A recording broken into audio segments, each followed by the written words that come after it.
Assalamualaikum dan salam sejahtera. Nama saya Nurul Hikmah binti Emily. Saya daripada University Malaysia Sabah.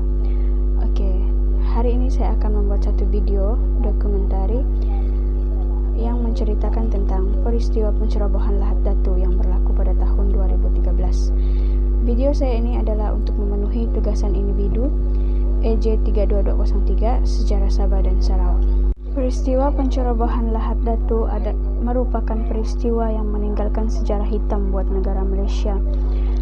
Peristiwa ini juga telah menyebabkan ramai perwira negara yang gugur akibat cuba untuk mempertahankan kedaulatan negara daripada pengganas.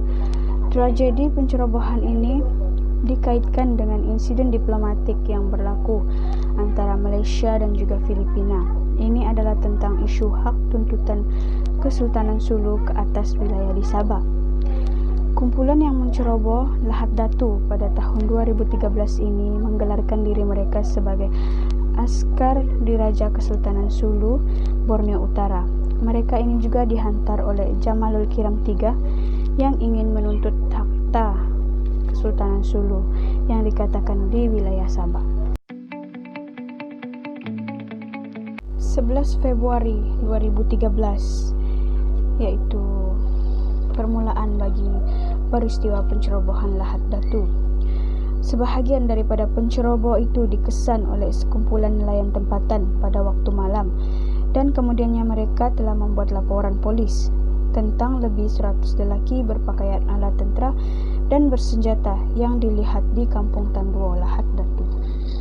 14 Februari 2013, Perdana Menteri Datuk Seri Najib Tun Razak berkata akan menjalankan rundingan bagi menangani isu pencerobohan tersebut. Sehubungan dengan itu, Ketua Polis Diraja Malaysia, Tan Sri Ismail Omar berkata, polis telah mengenal pasti kumpulan penceroboh yang mendarat di pesisir pantai Lahad Datu. Beliau juga turut berkata, rundingan dengan pihak bersenjata masih dijalankan. Pada 16 Februari 2013, Menteri Dalam Negeri yang ketika itu adalah Datuk Seri Hishamuddin Tun Husin berkata, kumpulan yang menceroboh itu menuntut hak ke atas Sabah dikembalikan ke wilayah Kesultanan Sulu kerana ia dikatakan diambil oleh British di bawah kerajaan Sulu pada suatu ketika dahulu. Pada 24 Februari 2013, kerajaan Filipina telah menghantar sebuah kapal dalam misi kemanusiaan untuk membawa pulang sekumpulan pengganas iaitu seramai 180 orang anggota termasuk 30 pengawal bersenjata yang bertahan di Lahad Datu. Pada 26 Februari 2013, tempoh pengusiran penceroboh telah tamat, namun rundingan masih dijalankan. Manakala kerajaan Malaysia pada ketika itu turut digesa untuk mengadakan rundingan secara terus dengan Sultan Jamalul Kiram III di Manila untuk menamatkan konflik perebutan kawasan di Lahad Datu yang sedang berlaku. Krisis pencerobohan di Lahad Datu menjadi semakin teruk ketika pertempuran tercetus antara pasukan keselamatan dan kumpulan kecil penceroboh ketika kumpulan terbabit cuba untuk melepaskan diri daripada kawasan kepungan polis di Kampung Tanduo, Lahad Datu.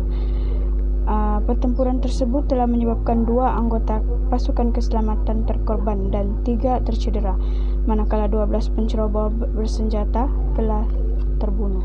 7 Mac 2013, Sultan Jamalul Kiram III telah mengumumkan genjatan senjata pada pihak Kesultanan Sulu yang berkuat kuasa pada 12:30 malam, manakala Perdana Menteri Datuk Seri Najib yang ketika itu melawat Lahad Datu menolak gesaan genjatan senjata itu dan mahu pengganas meletakkan senjata tanpa syarat serta serah diri.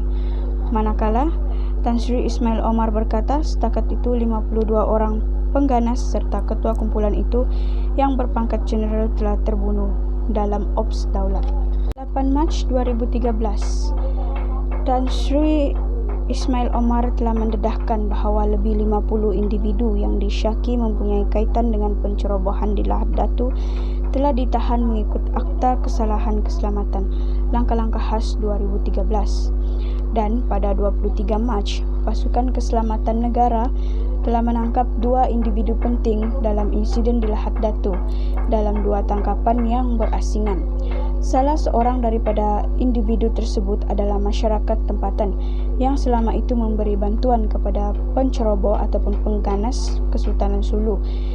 Beliau membekalkan makanan, minuman, ubat-ubatan, pengangkutan serta tempat tinggal kepada kumpulan penceroboh tersebut. Pada tarikh 10 April 2013, konflik tersebut diisytiharkan tamat dan pada akhirnya, iaitu pada 8 Jun 2013, Mahkamah Persekutuan mengekalkan hukuman mati ke atas 9 warga Filipina yang terlibat dengan pencerobohan yang dilakukan ke atas Lahad Datu, Sabah pada tahun 2013 itu.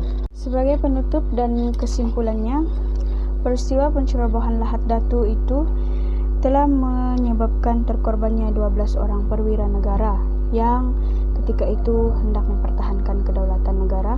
Begitu juga peristiwa itu telah mengorbankan 56 orang pengganas dan juga turut mengorbankan 6 orang awam.